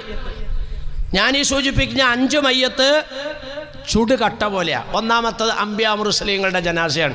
ഈ ഇരിക്കുന്ന പാവങ്ങളോട് ഞാൻ ചോദിക്കുകയാണ്, നമുക്ക് ആർക്കെങ്കിലും ആ പദവിയിലേക്ക് എത്താൻ പറ്റുമോ? പറഞ്ഞല്ലേ, ഇവിടെ ശ്രദ്ധിച്ചോ. ഈ ഇരിക്കുന്ന ആർക്കെങ്കിലും നബിയോ നബിച്ചിയോ ആകാൻ പറ്റുമോ? അപ്പം അവിടെ നമ്മ പരാജയപ്പെട്ടു. രണ്ടാമത്തേത് അള്ളാഹുവിൻ്റെ ദീനിന് വേണ്ടി രക്തസാക്ഷിത്വം വരിച്ച ശുഹദാക്കളാണ്. പറ്റുമോ നമുക്കാർക്കെങ്കിലും? എത്രയോ ഷഹീദന്മാരുടെ ജനാസകൾ വർഷങ്ങൾക്ക് ശേഷമൊക്കെ തുറന്നിട്ട് വീണ്ടും അടക്കിയാക്കണ ചരിത്രങ്ങളൊക്കെ മദീനയിലും മക്കയിലൊക്കെ ഉണ്ടാക്കുന്നു. അടക്കിയാൽ അതുപോലെ തന്നെ. നമുക്ക് ഷഹീദാകാനുള്ള വല്ല യോഗ്യതയുണ്ടോ? ഇപ്പോൾ ഈ പൗരത്വരേഖയുടെ പേരിലെങ്ങാനും വന്ന് വെട്ടിക്കൊല്ലുവാണെങ്കിൽ അൽഹംദുലില്ലാഹ് രക്ഷപ്പെടും. അല്ലെങ്കിൽ വല്ല വെടിവെച്ച് കൊല്ലുവൊക്കെ ആണെങ്കിൽ അൽഹംദുലില്ലാഹ് ഇപ്പോൾ ഷഹീദിൻ്റെ കൂലി കിട്ടും. അതൊക്കെ ഉണ്ടാവുമെന്ന് എങ്ങനെ അറിയണം? അപ്പോൾ ഷഹീദാവുക എന്നുള്ളതിനെ പറ്റി നമുക്ക് യാതൊരു ഉറപ്പുമില്ല. പക്ഷെ ഷഹീദിൻ്റെ പദവിയിലേക്ക് നമുക്ക് എത്താവുന്ന ഒരു യോഗ്യതയാണ് നബി തങ്ങൾ പറഞ്ഞെന്ന്. ഡെയിലി 100 സലാത്ത് ചൊല്ലിക്കോ, നിന്നെ വെട്ടിക്കൊലപ്പെടുത്തപ്പെട്ട സ്ഥാനത്താണ്. ബഹുമാനപ്പെട്ട അംസത്തുൽ കറാർ തങ്ങളുടെ കൂടെയാണ്. സയ്യിദത്തുന സുമയ്യ ബീവി റളിയല്ലാഹു അൻഹയുടെ കൂടെയാണ്. മാഷർ കണ്ട പദവി 100 സലാത്ത്. മൂന്നാമത്തേത് പരിശുദ്ധ ഖുർആൻ മനപ്പാടമാക്കിയ ഹാഫിളത്തുകളാണ്. ഇരിക്കുന്ന ആർക്കെങ്കിലും പറ്റുമോ? ഇപ്പോൾ ഖുർആൻ മനപ്പാടാക്കാൻ പറഞ്ഞു കഴിഞ്ഞാൽ നിങ്ങളെ ആരെങ്കിലും കൊണ്ടുവന്നിരുത്തിയിട്ട് നടക്കുമോ? നല്ല നടക്കും. വെള്ളത്തിലെഴുതിയതുപോലെയാണ്. വയസ്സാകുമ്പോൾ പ്രായമായിട്ട് പഠിക്കാൻ ചെന്ന വെള്ളത്തിലെഴുതിയാൽ വീട്ടിൽ കൊണ്ട് ഇതുപോലെ ഫ്രെയിം ചെയ്ത് വെക്കാൻ പറ്റൂലേ? ഇതിലങ്ങനെ കേൾക്കും, അതിലങ്ങോട്ട് പോകും. അപ്പോൾ അവിടെ നമ്മൾ പരാജയപ്പെട്ടു. ഇപ്പോഴൊക്കെ ധാരാളം ഉണ്ട് കേട്ടോ. ഇപ്പോൾ പുതിയൊരു തലമുറയ്ക്ക് ഒരു പ്രവണത കാണുന്നുണ്ട്. ആൺകുട്ടിയായാലും പെൺകുട്ടിയായാലും ജനിച്ചു കഴിഞ്ഞാൽ അപ്പം തന്നെ നേർച്ച വെക്കും. ഹാഫിളാക്കിയേക്കാം, ഹാഫിളത്താക്കിയേക്കാം. ഹാഫിളാകുന്നതിന് നമ്മാരും എതിരല്ല പറയണത്. ഖുർആൻ മനപ്പാടമാക്കിയതായ ആണ് പെണ്ണെന്ന് പറഞ്ഞാൽ മനപ്പാടാക്കിയിട്ട് പിന്നെ കക്കണ്ടി കുത്താൻ നടന്നു എന്നല്ല ഈ പറഞ്ഞത്. ഇപ്പം അങ്ങനെ ഒരു സ്വഭാവമാണ് കാണുന്നത്. ഉണ്ടായിട്ട് ഒരു 5, 6 അല്ലെങ്കിൽ 7 വയസ്സൊക്കെ ആകുമ്പോഴത്തേക്കും കൊണ്ടുവന്ന് ഖുർആൻ ഹിഫ്ളാക്കാൻ കൊണ്ടുപോയാക്കും. അതിനെ ഇടിച്ച് തല്ലി ചതച്ച് അത് കാണാപ്പാടാവും. അങ്ങനെ ഖുർആൻ ഹിഫ്ളായി. ദൗറം കഴിഞ്ഞു. അപ്പോൾ ഇതെല്ലാം കഴിഞ്ഞ് പുള്ള വീട്ടിലേക്ക് വന്നിപ്പോൾ പള്ളിക്കുടുത്തി പോയിക്കൊണ്ടിരിക്കുകയാണ്. ഖുർആൻ ഹിഫ്ളാക്കി ഇങ്ങോട്ട് കിട്ടും വന്നു കഴിഞ്ഞാൽ പിന്നെ നിസ്കാരം പോലും ഇല്ലാത്ത ജീവിതമാണ്. വലിയ അപകടം ഇത് ഞാൻ പറഞ്ഞേക്കാം. ഖുർആൻ ഹിഫ്ളാക്കാൻ ആര് നേർച്ചയാക്കിയിട്ടുണ്ടോ, ആര് മക്കളെ വിടുന്നുണ്ടോ, അവരെ ആലിമത്തുമാക്കാൻ കഴിഞ്ഞിട്ടില്ലെങ്കിൽ പ്രശ്നം പരാജയമാണ്. വെറുതെ മനപ്പാടാക്കിയിട്ട് യാതൊരു കാര്യമില്ല. അങ്ങനെ മനപ്പാടമാക്കുന്നത് ശിക്ഷയാണെന്ന് മാത്രമല്ല, അതിൻ്റെയൊക്കെ ശൈലി നബിത്തങ്ങൾ പറഞ്ഞാൽ ഒട്ടകത്തിനെ കയറൂരി വിട്ടതുപോലെ. കയറൂരി വിട്ട കാരണം നിസ്കരിക്കാൻ വേണ്ടി പള്ളിയിലേക്ക് സഹാബീനെ തിരിച്ചും വിളിച്ചു. എവിടെ വന്ന് നിസ്കരിക്കാൻ പോകണം റസൂലുള്ളാഹി? ഒട്ടകത്തിന് ഞാൻ നിസ്കരിക്കാൻ പോവല്ലേ, ഒട്ടകത്തിന് അള്ളാഹ് നോക്കിക്കോളും. കെട്ടിയിട്ട് നിസ്കരിക്കാൻ പോകുന്ന നബീന റസൂലുള്ളാഹി. ഒട്ടകത്തിനെ കയറൂരി വിട്ട് കഴിഞ്ഞാൽ അതങ്ങോട്ട് കടന്നു പോകും. ഇത് തന്നെയാണ് ഖുർആൻ മനപ്പാടൊക്കെ എപ്പോഴും ഓതിക്കൊണ്ടിരിക്കണം, അല്ലെങ്കിൽ മറന്നു. അപ്പോൾ അതങ്ങനെ ഓതോ സൂക്ഷിക്കുകയും എന്തോണം? ഇൽമു വേണം. ഇത് ചുമ്മാ കുറേ ഹാഫിളീങ്ങളും ഹാഫിളത്തുകളാണ്. അങ്ങനെയുള്ളവരെ പറ്റിയല്ലേ പറഞ്ഞു. ഖുർആൻ മനപ്പാടമാക്കി അതനുസരിച്ച് സൂക്ഷിച്ച് ജീവിച്ചതായ ഹാഫിളത്തുകൾ മണ്ണിൻ്റെ അടിയിലേക്ക് അടക്കപ്പെട്ടാൽ ഒരു അനക്കം ഉണ്ടാവില്ല. 3 അമ്പിയാക്കന്മാര്, ശുഹദാക്കള്, ഹാഫിളീങ്ങൾ. അള്ളാഹുവിൻ്റെ ആരിഫീങ്ങളായ മഹാന്മാർ, മഹദികൾ. നമുക്കാർക്കും അത് അവകാശപ്പെടാൻ പറ്റൂല. പോസ്റ്റർ അടിച്ചിട്ട് കുത്തുബ് സമാൻ, ഷെയ്ഖ്, വലിയ കുത്തുബ് എന്നൊക്കെ പറഞ്ഞ് ലക്ഷക്കണക്കിന് രൂപ മുടക്കി പബ്ലിസിറ്റി നടത്തിയ ഔലിയാക്കന്മാരും ഷെയ്ഖന്മാരും ഒക്കെ ഉണ്ടാകുന്ന ദുനിയാവാണിത്. അങ്ങനെയൊന്നും നമ്മുടെ മുൻഗാമികളുടെ ചരിത്രത്തിലില്ല. ഗസാലി ഇമാം തങ്ങൾ എഴുതി വച്ചിരിക്കുന്ന ഒരു മഹാൻ അസ്ർ നിസ്കാരം കഴിഞ്ഞപ്പോൾ എഴുന്നേറ്റുന്നു. അസ്ർ നിസ്കാരം കഴിഞ്ഞ് എഴുന്നേറ്റ് എന്നിട്ട് പറഞ്ഞു, ദേ മഗ്രിബിന് നിങ്ങൾ വേറെ ഇമാമിനെ നോക്കിക്കോ, ഞാൻ ഇമാമ് നിൽക്കൂല. അല്ലാഹു അക്ബർ. വലിയ പ്രശ്നമായി. വെള്ളിയാഴ്ച സുബഹി നിസ്കരിച്ചുകൊണ്ട് ഖത്തീബ് ജുമയ്ക്ക് വേറെ ആളെ നോക്കിക്കൊന്ന് പറഞ്ഞു കഴിഞ്ഞാൽ വലിയ ഇടങ്ങേറല്ല. ഇതുപോലെ തന്നെ അസ്ർ കഴിഞ്ഞപ്പോൾ ഇമാം എഴുന്നേറ്റ് എന്നിട്ട് പറഞ്ഞു, ഞാൻ മഗ്രിബിന് നിൽക്കൂല, മഗ്രിബിന് വേറെ ആളെ നോക്കിക്കോ. എന്താ പ്രശ്നം? എന്താ ബാബ മുസ്ലിയാർ എങ്ങനെ പറഞ്ഞെങ്കിൽ പ്രശ്നം എന്താണെന്നുള്ള കമ്മിറ്റിക്കാർ വരുമ്പോൾ പറയും, അല്ല ഉസ്താദ് എന്താ നിൽക്കൂല എന്ന് പറഞ്ഞാൽ ഉച്ചയ്ക്ക് ആ കൂട്ടാത്തിന് എന്തെങ്കിലും എരിവാർന്ന് അറിയാം, എന്നെ കൊണ്ടുമല്ല എങ്ങനെ നിൽക്കാനൊന്നും. ബാബ മുസ്ലിയാറാണെങ്കിൽ അങ്ങനെ മറുപടി അറിയും. ഇതിങ്ങനത്തെ ആളല്ല, ആർക്കും ചോദിക്കാൻ ധൈര്യമില്ല. അടുത്തുള്ള ആളുകളൊക്കെ പതുക്കെ അടുക്കി വെച്ചിട്ടു, ബഹുമാനപ്പെട്ടവരിങ്ങനെ ഒരു തീരുമാനം എടുക്കാൻ. നമസ്കാരം കഴിഞ്ഞ് ഞാൻ അങ്ങ് തിരിഞ്ഞിരുന്നപ്പോൾ ഒരു വലിയ ജനാവലി എൻ്റെ പിന്നിൽ നമസ്കാരത്തിൽ പങ്കെടുത്തിരിക്കുകയാണ്. എൻ്റെ മനസ്സെന്നോട് പറഞ്ഞു, ഇവിടെ കൂടിയ ജനങ്ങളിൽ ഏറ്റവും ഉത്തമൻ ഞാനാണ്. അത് പൊളിക്കൽ എനിക്ക് നിർബന്ധമാ. ഞാൻ ഈ കൂടിയവരിൽ ഏറ്റവും മെച്ചപ്പെട്ടവനാണെന്ന് എൻ്റെ മനസ്സ് പറഞ്ഞെങ്കിൽ അത് പൊളിക്കൽ എനിക്ക് അനിവാര്യമാണ്. ഈ പള്ളിയിൽ നിന്നൊരു പാവി പുറത്തിറങ്ങണമെന്നൊരു ആഹ്വാനം വന്നാൽ ആദ്യമായി പള്ളിയുടെ കവാടത്തിൽ നിന്ന് പുറത്തു ചാടുന്നത് ഞാനായിരിക്കും. അതുകൊണ്ട് മഗ്രിബിന് നമസ്കരിക്കൂല. ഇതാണ് ആരിഫീങ്ങൾ. കണ്ടാ, ഇതാണ് ആരിഫീങ്ങൾ. അവരൊരിക്കലും മഹത്വത്തെ എത്തിക്കഴിഞ്ഞാൽ അവർ മഹത്വമുള്ളവരാണെന്ന് അംഗീകരിക്കില്ല. ഇവിടെ കൂടിയതിൽ ഏറ്റവും വലിയ മഹാപാപി ഞാനാണ്, ഏറ്റവും മോശപ്പെട്ടവൾ ഞാനാണ്. ഏറ്റവും കൂടുതൽ പാപം ചെയ്തവൾ ഞാനാണ്. ഇതാണ് ഇങ്ങനെ തന്നെയല്ലേ പടച്ചോ നമ്മളോട് പറയാനും പറഞ്ഞത്, പടച്ചവനെ ഞങ്ങളുടെ നഫ്സുകളോട് ഞങ്ങൾ ദുൽമ് ചെയ്തു അല്ല, അക്രമം ചെയ്തു അല്ല, പാപ്പ് കാട്ടെ പടച്ചവനെ. ഇങ്ങനെയാണ്, അല്ലാണ്ട് ഞാനൊന്നും ചെയ്തിട്ടില്ല എനിക്ക് സ്വർഗം താട്ടെ എന്നല്ല ചോദിക്കണേ. അപ്പം ആരിഫത്ത് ഈ ഇരിക്കുന്നവരൊക്കെ അതിനകത്തുണ്ട്, ഇല്ലാന്നല്ലേ പറഞ്ഞ്. 40 എണ്ണം കൂടിയാൽ ഒരെണ്ണം അല്ല പൊരുത്തപ്പെട്ടവനാണെന്ന് നബിത്തങ്ങളല്ലേ പഠിപ്പിച്ചത്. 40 എണ്ണം കൂടിയാൽ ഒരെണ്ണം പൊരുത്തപ്പെട്ടവളാണെന്നാ റസൂലുള്ളാഹി പഠിപ്പിച്ചപ്പോൾ ഇതിനകത്ത് നല്ലതിരിപ്പില്ലേ? ഉണ്ട്. പക്ഷേ നമ്മളാരും ആ നല്ലതിൻ്റെ ലിസ്റ്റിൽ എണ്ണാൻ പാടില്ല, അതായി പഠിപ്പിച്ചെന്നെ. അപ്പം ആരിഫത്താകാം, പക്ഷെ നമുക്ക് അംഗീകരിക്കാൻ പറ്റൂല. അപ്പം അവിടെയും പോയി. 5-മത്തേത് സലാത്തിനെ അധികരിപ്പിച്ചവരാണ്. ഞാൻ ചോദിക്കട്ടെ, ഈ 4 എണ്ണത്തിലും നമുക്ക് പിടിച്ചിരിക്കാൻ കഴിയില്ലെങ്കിൽ 5-മത് പറഞ്ഞതിൽ നമുക്ക് പിടിച്ചിരിക്കാൻ പറ്റൂലേ? ബഹുമാനപ്പെട്ട ജസൂലി റളിയല്ലാഹു തആല അൻഹു വലിയ മഹാനാ, നിങ്ങൾ കേട്ടിട്ടില്ലേ? മദീനത്തൊക്കെ ചെന്നാൽ കാണാൻ ജസൂലി തങ്ങളുടെ കൈപ്പട അവിടെ ഫ്രെയിം ചെയ്ത് വെച്ചിട്ടുണ്ട്. മദീന പള്ളിയുടെ മുകളിലുള്ള കുത്തുബ് ഖാനയിൽ സൂക്ഷിച്ചിട്ടുണ്ട്, ഞാൻ കണ്ടിട്ടുണ്ട്. പക്ഷെ ഇപ്പോൾ ഈ അടുത്ത കാലത്തൊക്കെ ചെന്നപ്പോൾ അത് അകത്ത മുറിയിലേക്ക് മാറ്റി. ഇമാം ജസൂലി റളിയല്ലാഹു തആല അൻഹുവിന്റെ കൈപ്പട വലിയ മഹാനാ. സലാത്തിനെ അധികരിപ്പിച്ചവരുടെ ജനാസ മണ്ണ് തൊടൂല. 1 നമ്പർ തെളിവാ ഇമാം ജസൂലി റളിയല്ലാഹു തആല അൻഹു. ബഹുമാനപ്പെട്ടവർ ശിഷ്യന്മാരോടൊപ്പം ഇങ്ങനെ യാത്ര പോവുകയാണ്. നിസ്കാരം ജമ്മാക്കി വെക്കുകയാണ്. അസറിൻ്റെ ടൈം തീരാൻ പോകണം എന്ന് പറഞ്ഞാൽ ലുഹറിനെ അസറിലേക്ക് കൂട്ടിയേക്കുവാണ്. ജമ്മും കസറുമാണ്. അസറിൻ്റെ സമയം തീരുന്നതിന് മുമ്പ് എന്ത് ചെയ്യണം? ലുഹറും അസറും കൊണ്ടുവരണം. അവരൊരു സ്ഥലത്ത് ഇറങ്ങി നോക്കുമ്പോൾ വെള്ളമൊന്നുമില്ല.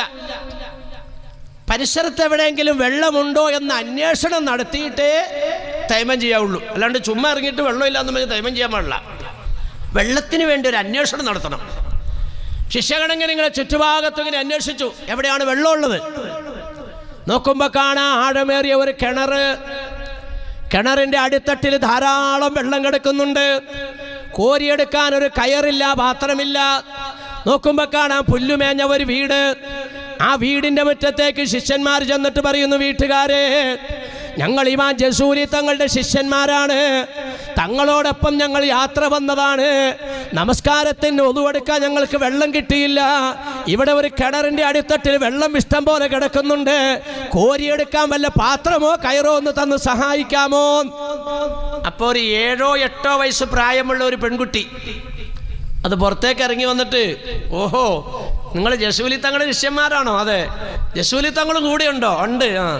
എന്നിട്ട് തങ്ങൾ വന്നിട്ട് നിങ്ങൾക്ക് വെള്ളം കിട്ടിയില്ലേ? ഇല്ല. എന്നാ വാ. ഈ കുട്ടി പുറത്തേക്ക് ഇറങ്ങി. കയറും പാത്രമൊന്നും കൊടുത്തില്ല. ഈ കുട്ടി പുറത്തേക്ക് ഇറങ്ങി ആ കിണറിൻ്റെ വക്കത്തേക്ക് ഇങ്ങോട്ട് വന്നിട്ട് കിണറിലേക്ക് അങ്ങോട്ട് എത്തി നോക്കി. എന്തോ ഒന്ന് ചെല്ലിയതിൻ്റെ ശേഷം ഇങ്ങനെ ഒന്ന് തുപ്പി. വെള്ളം കൂടി കയറി അടിയുന്നു. വെള്ളം അങ്ങ് പൊങ്ങി. മുമ്പൊക്കെ അങ്ങനെയാ. മുമ്പ് മഹാന്മാരുടെ അടുത്തൊന്നും മന്ത്രിക്കാൻ കൊടുത്തു നോക്കി. ബഹുമാനപ്പെട്ട അബ്ദുറഹ്മാൻ അസ്ഹരി തങ്ങൾ വളാഞ്ചേരിയിൽ അടങ്ങിയിരിക്കുന്ന അല്ലാഹു മഹാനവറുകളുടെ ദറജ ഉയർത്തിക്കൊടുത്ത് അനുഗ്രഹിക്കുമാറാകട്ടെ.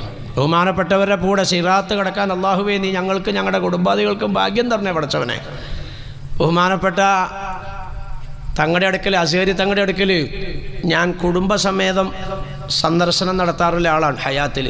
ഇപ്പോഴും അതിൽ പോകുമ്പോൾ സിയാർത്ത് ചെയ്യും. ബഹുമാനികളെ അങ്ങനെ തങ്ങളുടെ അടുത്ത് ചെല്ലുമ്പോൾ തങ്ങളെ കൊണ്ട് തേൻ മന്ദിരിപ്പിക്കൽ നമ്മുടെ ഒരു സ്വഭാവത്തിൽപ്പെട്ടതാണ്. മന്ദിരിക്കാൻ കൊടുത്താൽ തങ്ങളിങ്ങനെ മന്ദിരിച്ചിട്ട് ഇങ്ങനെ നമ്മൾ കുടിക്കും. കുറച്ചിങ്ങനെ വായിലേക്ക് ഒഴിച്ചിട്ട് കുറച്ചും കൂടെ ഇറക്കിയിട്ട് ഇതിലേക്ക് ബാക്കി അകത്തേക്ക് വായിലേക്ക് ഒഴിച്ചത് കുറച്ച് അകത്തേക്ക് ഇറക്കും, ബാക്കിയുള്ളത് ഈ കുപ്പിയിലേക്ക് തന്നെ വരും. തങ്ങളുടെ മന്ദിരിക്കൽ അങ്ങനെയാണ്. ഇന്ന് ബാവുലിയാരുടെ അടുത്ത് നിങ്ങൾ മന്ദിരിക്കാൻ കൊണ്ടുവന്നിട്ട് ബാവുലിയാർ കുറച്ച് കുടിച്ചിട്ട് കുറച്ച് അതിനകത്തേക്ക് തുപ്പിയ നിങ്ങൾ പുറത്തേക്ക് ഇറങ്ങിയിട്ട് പെണ്ണുമ്പിള്ളയോടും കൂടി ആയിരിക്കും പിന്നെ, അല്ലെങ്കിൽ ചെറുക്കന് എടാ ഉള്ളേ കള്ളികളാ കുപ്പിയോട് കൂടി ആ ശൈത്താൻ അതിനകത്തേക്ക് തുപ്പി ഞാൻ കണ്ടുകൊണ്ടിരിക്കണുണ്ട്. തീർന്നില്ലേ? കാരണം എന്താ?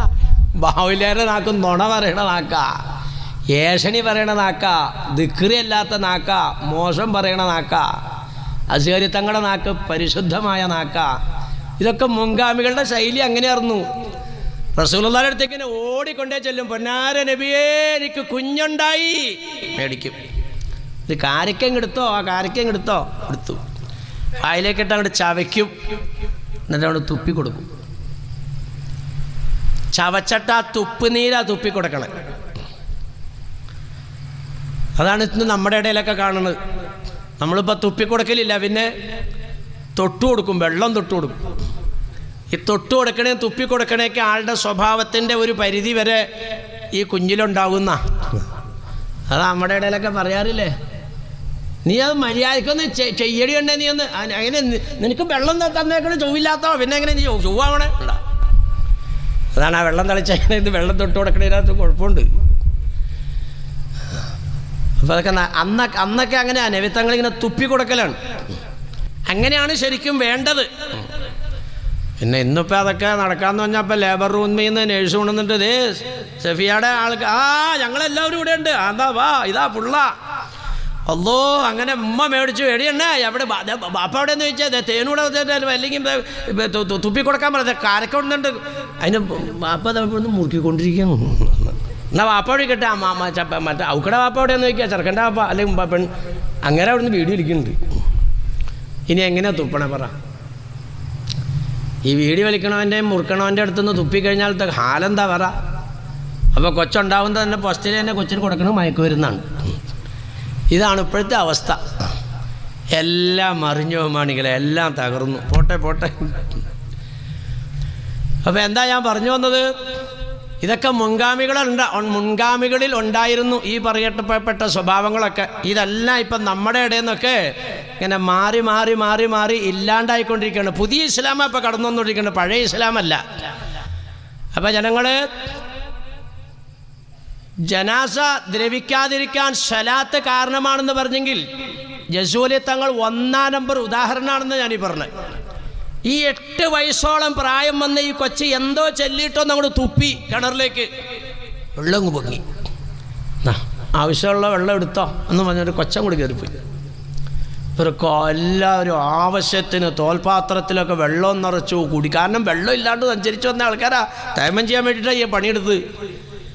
അങ്ങനെ ഉള്ള തോൽപാത്രത്തിലെല്ലാം വെള്ളം ശേഖരിച്ചു, കുടിച്ചു, ഒളു ചെയ്തു. സന്തോഷത്തോടെ ബഹുമാനപ്പെട്ട ജസൂലി തങ്ങളുടെ ഹദറത്തിലേക്ക് ഒളു ചെയ്യാനുള്ള വെള്ളം കൊടുത്തു. സംഭവം പറഞ്ഞു, സംഭവം ഉണ്ടായി. സലാം വീട്ടി ബഹുമാനപ്പെട്ടവർ ആ വീട് ചോദിച്ചു ചെന്നു. മുറ്റത്ത് ചെന്നിട്ട് പറഞ്ഞു, മോളെ ഞാനാണ് അബ്ദുല്ലാഹിൽ ജസൂലി. മോളെ എന്ത് ചൊല്ലിക്കൊണ്ടിട്ടാണ് നീ ആ കിണറിലേക്ക് തുപ്പിയതെന്ന് പറഞ്ഞു തരണം. ബഹുമാനപ്പെട്ടവരെ, അങ്ങക്ക് ഇൽമു പഠിപ്പിക്കാൻ മാത്രം യോഗ്യതയുള്ളവളല്ല ഞാനൊരു പാവപ്പെട്ട ഭാവിയായ പെൺകുട്ടിയാണ്. മോളെ എന്നാലും ആ ചെല്ലിയതെന്താണെന്നൊന്ന് പറഞ്ഞു നാട്ട്. അങ്ങയുടെ ഗുരുവാകാനുള്ള യോഗ്യത എനിക്കില്ല ബഹുമാനപ്പെട്ടവരെ. മോളെ, പടച്ചതമ്പുരാനെ മുൻനിർത്തിക്കൊണ്ട് ഞാൻ നിന്നോട് ചോദിക്കുകയാണ്, ആ കിണറിലേക്ക് നീ തുപ്പിയപ്പോൾ എന്ത് പറഞ്ഞിട്ടാണ് തുപ്പിയത് മോളെ? ബഹുമാനപ്പെട്ട തങ്ങളെ, ഞാനൊരു സലാത്ത് ചൊല്ലിക്കൊണ്ടാ തുപ്പിയത്. ഏത് സലാത്താ ചൊല്ലിയതെന്ന് പടച്ചതമ്പുരാനെ മുൻനിർത്തിക്കൊണ്ട് ഞാൻ നിങ്ങളോട് പറയുന്നു, എന്നോട് ചോദിക്കരുതേ. ഉരുളയ്ക്ക് ഉപ്പേരി എന്ന് കേട്ടിട്ടുണ്ടാ? ആ വിത്തിലറിയാം ഇതിൻ്റെ ഗുണം. ഇത് ചെറിയ പെങ്കൊച്ചൊന്നുമല്ല, ഇവള് നല്ല മോളാ, നല്ല മോള്. ഇങ്ങോട്ട് വർച്ചോനെ ഓർത്ത് എനിക്ക് പറഞ്ഞു തന്നോ എന്ന് പറഞ്ഞു കഴിഞ്ഞപ്പോൾ തിരിച്ച് അങ്ങോട്ട് പറഞ്ഞ എങ്ങനെയാ? ഒരു സലാത്താണ് ഞാൻ ചൊല്ലിയത്. ഏത് സലാത്താണെന്ന് പടച്ചവനെ മുൻനിർത്തി ഞാൻ നിങ്ങളോട് പറയുന്നു, ചോദിക്കരുത്. രക്ഷയില്ല, വാതിലടച്ചളഞ്ഞു. അവിടെ നിന്ന് ജസൂലി തങ്ങൾ പേനയും കലമും കടലാസും എടുത്തു. ദുനിയാവിൽ എവിടെയെല്ലാം ഏതെല്ലാം നിരക്കുള്ള സലാത്തുകളുണ്ടോ മൊത്തം എഴുതാൻ തുടങ്ങി. ഒരു സലാത്ത് അല്ലടോ ഉള്ളൂ, സലാത്തുകൾ ധാരാളമുണ്ട്. സല്ലല്ലാഹു അലാ മുഹമ്മദ് സല്ലല്ലാഹു അലൈഹി വസല്ലം, അത് മാത്രമല്ല സലാത്ത്. സലാത്തിന് ശ്രേഷ്ഠതയുള്ള റസൂലുള്ളാഹിയുടെ കുടുംബത്തിനെ ഉൾപ്പെടുന്ന സലാത്താണ്. അതാണ് അല്ലാഹുമ്മ സ്വല്ലി അലാ സയ്യിദിനാ മുഹമ്മദിൻ വഅലാ ആലി സയ്യിദിനാ മുഹമ്മദിൻ കമാ സല്ലൈത അലാ ഇബ്രാഹിം അലാ, അത് കുടുംബത്തിനെ ഉൾപ്പെടുത്തിക്കൊണ്ടുള്ളതാണ്. എന്ന് പറഞ്ഞാൽ ശേഷമുള്ളവരെ മുമ്പുള്ളവരെ അതിനകത്ത് ഉൾപ്പെടുത്തുന്നുണ്ട്. മുമ്പുള്ളവർ പറഞ്ഞാൽ പൂപ്പ ആരാ? ഖലീലുല്ലാഹി നബീന ഇബ്രാഹിം. പിമ്പുള്ളവർ തൻ്റെ അഹ്ലുബൈത്ത് എന്ന് പറഞ്ഞാൽ, അഹ്ലുബൈത്ത് എന്ന് പറഞ്ഞാൽ എല്ലാ അഹ്ലുബൈത്തല്ല. റസൂലുള്ളാഹി തങ്ങൾ ഒരു തുണി എടുത്തിട്ട് ഇങ്ങനെ മൂടി. ബഹുമാനപ്പെട്ട അലി ഇബ്നു അബീ ത്വാലിബ് റളിയല്ലാഹു അൻഹു, പൊന്നോമന മോൾ സയ്യിദത്തുനാ ഫാത്തിമത്തു സുഹ്റ, ബഹുമാനപ്പെട്ട ഹസൻ ഹുസൈൻ, ഇങ്ങനെ ഇപ്പം എത്ര പേരായി? ഭാര്യ, ഭർത്താവ്, 2 മക്കൾ, റസൂലുള്ളാഹി, 5 എണ്ണം. ഇങ്ങനെ 5 പേരെ ഇങ്ങനെ ഒരുമിച്ചൊരു തുണിയിൽ ഇങ്ങനെ കൂട്ടിപ്പിടിച്ചിട്ട് പറഞ്ഞു, ഇതാണ് എൻ്റെ അഹ്ലു ബൈത്ത്. അല്ലാണ്ട് ഇന്നാളെ ആരാണ്ട് ഇവിടെ എങ്ങാണ്ട് പറഞ്ഞു കേട്ടു, എല്ലാ തങ്ങന്മാരെയും ബഹുമാനിക്കുകയാണെങ്കിൽ അബൂലഹബിനെ ബഹുമാനിക്കണ്ടേ, അബൂലഹബ് റസൂലുള്ളാഹിയുടെ മൂത്താപ്പായല്ലേ. അതൊന്നും അഹ്ലു ബൈത്തല്ല. അഹ്ലു ബൈത്ത് ഈ പറഞ്ഞതിന് പിരിഞ്ഞ് പോണതാണ്. ഹസൻ ഹുസൈൻ തങ്ങൾ എന്നിട്ട് പിരിഞ്ഞ് വന്നിട്ടുണ്ട്. അവരൊക്കെയാണ് നബി തങ്ങളുടെ കുടുംബം. അഹ്ലു ബൈത്ത് എന്ന് പറഞ്ഞത് ഈ പറഞ്ഞതാണ്, ഈ 5 എണ്ണം ഉൾപ്പെടുത്തപ്പെട്ടതാണ്. അള്ളാഹുവേ, പന്നാർ നബി തങ്ങളുടെ കുടുംബത്തിനെ ആദരിക്കാൻ നബി തങ്ങൾ പഠിപ്പിച്ചെന്ന് നൂഹ് നബിയുടെ കപ്പൽ വലയെന്നാ നിന്നിച്ച് കഴിഞ്ഞാൽ പോയി. തങ്ങൾ കുടുംബത്തെ ആദരിക്കാനുള്ളതായ മനസ്സ് അല്ലാഹു സുബ്ഹാനഹു വ തആല മക്കൾക്ക് നൽകി അനുഗ്രഹിക്കുമാറാകട്ടെ. അപ്പം നബി തങ്ങളുടെ കുടുംബത്തിനെ ഉൾപ്പെടുത്തിക്കൊണ്ടുള്ള സലാത്താണ് ഏറ്റവും കൂടുതൽ പവറുള്ള സലാത്ത്. ബാക്കിയൊക്കെ സലാത്ത് തന്നെയാണ്. സല്ലല്ലാഹു അലൈഹി മുഹമ്മദ് സലാത്ത് തന്നെയാണ്. ഇപ്പം ഇത് ചെല്ലിപ്പിക്കാതിരിക്കാൻ വേണ്ടിയിട്ടുള്ള തട്ടിപ്പുകളാണ് ഈ നടന്നുകൊണ്ടിരിക്കണതൊക്കെ. ലോകത്തെ ഏതെല്ലാം വിധത്തിൽ റസൂലുള്ളാഹിക്ക് ഗുണം ചെയ്യണേ, രക്ഷ ചെയ്യണേ, അതാ സലാത്ത്. അല്ലാഹുവേ നീ റസൂലുള്ളാഹിക്ക് ഗുണം ചെയ്യണേ, അല്ലാഹുവേ നീ റസൂലുള്ളാഹിക്ക് രക്ഷ ചെയ്യണേ, ഇങ്ങനെ ഏതെല്ലാം നിലക്കുള്ള പ്രാർത്ഥനകൾ വന്നിട്ടുണ്ടോ അതെല്ലാം സലാത്താണ്. ഇതെല്ലാം കൂടി ക്രോഡീകരിച്ചു ആര്? ബഹുമാനപ്പെട്ട ഇമാം ജസൂലി റളിയല്ലാഹു തആല. എന്നിട്ടൊരു കിതാബ് രൂപത്തിലാക്കി. ആ കിതാബിൻ്റെ പേരാണ് ദലായിലുൽ ഖൈറാത്ത്. ഈ ദലായിലുൽ ഖൈറാത്ത് ലോകത്തുള്ള ഏത് രാജ്യത്ത് ചെന്നിട്ട് ഏത് ബുക്ക് സ്റ്റാളിൽ ചോദിച്ചാലും കിട്ടും. കണ്ടാ, അല്ലാണ്ട് ചുമ്മാ ഇത് വാവിലേറെ എന്തെങ്കിലും വായിത്തൊന്നു പറയണല്ല. മക്കത്തെന്ന് നോക്കിയേ ദലായിലുൽ ഖൈറാത്ത് ഉണ്ടോ എന്ന് ചോദിക്കേ, തരും. ഈ ദലായിലുൽ ഖൈറാത്ത് ഈ കേരള സംസ്ഥാനത്ത് അർഹതപ്പെട്ടവർക്ക് ചെല്ലാനുള്ള സമ്മതം കൊടുത്തിരുന്ന, ഇജാസത്ത് കൊടുത്തിരുന്ന മഹാനായിരുന്നു ബഹുമാനപ്പെട്ട കക്കടിപ്പുറം ഷെയ്ഖ് അബൂബക്കർ ബിൻ അബ്ദുല്ലാഹി ഖദ്ദസല്ലാഹു സിർറഹുൽ അസീസ്. മഹാനാണ്. ഈ മഹാഭാവിയുടെ ഒരു ആത്മഗുരുവാണ് ബഹുമാനപ്പെട്ടവർ. അള്ളാഹു മഹാനവറുകളുടെ പിന്നാലെ സിറാത്ത് കിടക്കാൻ നമുക്കും നമ്മുടെ കുടുംബാദികൾക്കും അള്ളാഹു മഹാഭാഗ്യം നൽകി അനുഗ്രഹിക്കുമാറാകട്ടെ. ഇന്ന് ആ ദലായിലുൽ ഖൈറാത്തിൻ്റെ ഇജാസത്ത് കൊടുക്കുന്ന മഹാനാണ് ബഹുമാനപ്പെട്ടവരെ ഏറ്റവും ഇഷ്ടപ്പെടുന്ന മഹാനവറുകൾ ഏറ്റവും ഇഷ്ടപ്പെട്ട അതിരാമ്പട്ടണത്തെ കിരീടമില്ലാത്ത രാജാവെന്ന് വിശേഷിപ്പിക്കാവുന്ന കേരളത്തിലും തമിഴ്നാട്ടിലുമെല്ലാം നിരവധി ശിഷ്യഗണങ്ങളുള്ള ബഹുമാനപ്പെട്ട മമ്മിക്കുട്ടി ഹസ്രത്ത്. ഇന്ന് കേരളത്തിലും തമിഴ്നാട്ടിലും മഹാനവറുകളോട് തുല്യതപ്പെടുത്താൻ പറ്റിയ ഒരു പണ്ഡിതൻ ഇല്ല. ഞാൻ എൻ്റെ കണ്ണുകൊണ്ട് കണ്ടിട്ടുണ്ട്. ബഹുമാനപ്പെട്ട വടുതല മൂസ ഉസ്താദ്, അള്ളാഹു മഹാനവറുകളുടെ ദർജ ഉയർത്തി കൊടുത്ത് അനുഗ്രഹിക്കുമാറാകട്ടെ. ബഹുമാനപ്പെട്ട മമ്മിക്കുട്ടി ഹസ്രത്ത് ഇരുന്ന് സംസാരിക്കുന്ന ഒരു മജ്ലിസിൽ ബഹുമാനപ്പെട്ടവർ എഴുന്നേറ്റു. ആളുകളെ കൊണ്ടിട്ട് ഒരു കാര്യം ചെല്ലിപ്പിക്കാൻ വേണ്ടി എഴുന്നേക്കാൻ തീരെ പറ്റാത്ത അവസ്ഥയിൽ നിൽക്കുമ്പോൾ ബഹുമാനപ്പെട്ട വടുതല ഉസ്താദ് ഇങ്ങനെ പിടിച്ചെഴുന്നേറ്റ് അദ്ദേഹത്തിനോടൊപ്പം. അതുപോലെ മന്നാനിയാലൊക്കെ ചെല്ലുമ്പോൾ മന്നാനിയിലേക്ക് ബഹുമാനപ്പെട്ട KP അബൂബക്കർ ഹസ്രത്ത് എന്നൊക്കെ പറയുന്ന വലിയ പണ്ഡിതനും വലിയ പ്രായമുള്ള ആളുമാണ്. അതുപോലെ അവിടെ ധാരാളം ഹസ്രത്തുമാരുണ്ട്, ഞാൻ കണ്ടിട്ടുണ്ട്. മമ്മിക്കുട്ടി ഹസ്രത്ത് അങ്ങ് ചെന്നാൽ ഈ പുലിയുടെ മുന്നിൽ പൂച്ച നിൽക്കുന്നത് പോലെ ഇങ്ങനെ പതുങ്ങി വളരെ ശാന്തനായിട്ട്, അല്ലെങ്കിൽ പൂച്ചയുടെ മുമ്പിൽ എലി പോലെ, അത്ര പാണ്ഡിത്യമുള്ള മഹാനാണ് ബഹുമാനപ്പെട്ട മമ്മിക്കുട്ടി ഹസ്രത്ത്. അല്ലാഹു സുബ്ഹാനഹു വ തആല ആഫിയത്തോടെ ഇസ്സത്തോടെയുള്ള ദീർഘായുസ്സും ബഹുമാനപ്പെട്ടവർക്കും ബഹുമാനപ്പെട്ടവരുടെ കുടുംബാംഗങ്ങൾക്കും എല്ലാം ആഫിയത്തും ദീർഘായുസ്സും നൽകി അനുഗ്രഹിക്കുകയും ചെയ്യുമാറാകട്ടെ. ഈ പാവപ്പെട്ടവനൊക്കെ ഇടയ്ക്കിടയ്ക്കൊന്നും വിളിക്കും, ബന്ധപ്പെടാറൊക്കെ ഉണ്ട്. ഇന്ന് മഗ്‌രിബ് കഴിഞ്ഞപ്പോഴും ഞങ്ങൾ തമ്മിൽ സംസാരിച്ചായിരുന്നു. റഹ്മാനായ അല്ലാഹ് അവരുടെയൊക്കെ കൂടെ നാളെ അർശിൻ്റെ തണലിൽ കൂടാൻ പടച്ചവനെ നീ ഞങ്ങൾക്കൊക്കെ വിധിയാക്കി താട്ടെ റബ്ബേ. ഞാൻ പറഞ്ഞു വന്നത് ദലായിലുൽ ഖൈറാത്ത് നിങ്ങളുടെ ഉസ്താദിൻ്റെ പെട്ടിക്കകത്തും കാണും ഈ സാധനം, അവർക്ക് കൊടുക്കണതാണ്. അതിനകത്ത് സലാത്തുകൾ തന്നെയാണ്. തിങ്കളാഴ്ച ഇന്ന സലാത്ത്, ചൊവ്വാഴ്ച ഇന്ന സലാത്ത്, ബുധനാഴ്ച ഇന്ന സലാത്ത്, ഇങ്ങനെ സലാത്തുകൾ സലാത്ത്. ഈ ജസൂലി തങ്ങൾ വഫാത്തായിട്ട് ഇവിടെ പോയിന്റ്, വർഷങ്ങൾ കഴിഞ്ഞപ്പോൾ ബഹുമാനപ്പെട്ടവരുടെ ഖബർ തുറന്നുപോയി. നോക്കുമ്പോൾ ജസൂലി തങ്ങളാണ്. എന്തോ നിർമ്മാണത്തിന് വേണ്ടി കുഴിച്ചപ്പോൾ ഖബർ തുറന്നുപോയി. ജനങ്ങൾ നോക്കുമ്പോൾ കഫൻ തുണി മാറ്റി നോക്കുമ്പോൾ ജസൂലി തങ്ങളാണ്. താടിയിൽ നിന്നും ഒളു ചെയ്തതിൻ്റെ വെള്ളം ഇറ്റു വീഴുന്നത് പോലെ നെറ്റിയാരിങ്ങനെ വിരലമർത്തുമ്പോൾ ജീവനുള്ള മനുഷ്യന്റെ ശരീരത്തിൽ രക്തം മാറിപ്പോകുന്ന പോലെ മാറിപ്പോവുകയാണ്. അന്നത്തെ ഉലമാ രോഗം ഐക്യകണ്ഠേന ഫത്വ കൊടുത്തു. ജസൂലി തങ്ങൾ സലാത്തിനെ പെരുപ്പിച്ചതിനെയും അതിനെ ആദരിച്ചതിൻ്റെയും പവറാണ് ഈ കണ്ടത്. കിടക്കാൻ സുഖമായിട്ട് ഞാൻ പറയാം, നബി ആവാൻ നമുക്ക് പറ്റൂല, ഈ പറയപ്പെട്ട ഒരു യോഗ്യതയിലേക്ക് നമുക്ക് എത്താൻ പറ്റൂല. ഞാൻ ചോദിക്കട്ടെ, 100 സലാത്ത് ഡെയിലി അല്ല നമുക്ക് ആർക്കാർ പറ്റാത്തത്? ബഹുമാനികളെ, ഉന്നതമായ നിലവാരത്തിലേക്ക് ഉയരാൻ തങ്ങൾ പഠിപ്പിച്ചു, നിങ്ങൾ 100 സലാത്ത് പതിവാക്കിയാൽ നിങ്ങളിലേക്ക് ഈമാൻ വന്നു. ഈമാൻ വന്നാൽ പിന്നെ നമുക്ക് നന്മകൾ മാത്രമേ നമ്മുടെ ജീവിതത്തിലുണ്ടാവുള്ളൂ. ഈമാൻ വരുന്നെന്ന് മാത്രമല്ല, മഹ്ശറയിൽ നിങ്ങൾ സുഹദാക്കളോടൊപ്പമാണെന്ന് മുത്ത് മുഹമ്മദ് റസൂലുള്ളാഹി. ഇതിനൊക്കെ ഒന്ന് അകത്തിക്കൊണ്ടിരിക്കുക ബഹുമാനികളെ. ഞാനതാ ഒരു ഹദീസ് ഓതിയത്. ഇന്ന് സലാത്ത് എവിടെയെങ്കിലും ചൊല്ലിക്കഴിഞ്ഞാൽ ആൾക്കാർ വന്നിട്ട് മെക്കിട്ടൂരാണ്, ഇത് റസൂല്. ഇതാണ് ഇപ്പോഴത്തെ ചോദ്യം. എൻ്റെ കൊച്ചിന് ഒരു തലവേദന. ഞാൻ പറഞ്ഞു, മോനെ ഒരു കടലാസും എടുത്ത് ഞാനെന്താ അതിൽ എഴുതി, അള്ളാഹുവേ പൊന്നാ റസൂലുള്ളാഹിക്ക് നീ ഗുണം ചെയ്യ് റബ്ബേ, പൊന്നാ റസൂലുള്ളാഹിക്ക് നീ രക്ഷ ചെയ്യ് റബ്ബേ. ഇതൊരു 100 ആഴ്ച മോൻ ചൊല്ലിയിട്ട് ഉള്ളം കയ്യിലേക്ക് ഇങ്ങനെ ഊതിയിട്ടാൽ നെറ്റേനും തടകുവനെ. അള്ളാഹു തആല സലാത്തിൻ്റെ ബർക്കത്തുകൊണ്ട് ശിഫിയാക്കി തരുന്നു. കൊച്ചിങ്ങനെ കടലാസിൽ നോക്കിയിട്ട് അള്ളാഹുവേ നീ റസൂലുള്ളാഹിക്ക് ഗുണം ചെയ്യണേ, അള്ളാഹുവേ നീ റസൂലുള്ളാഹിക്ക് രക്ഷ ചെയ്യണേ.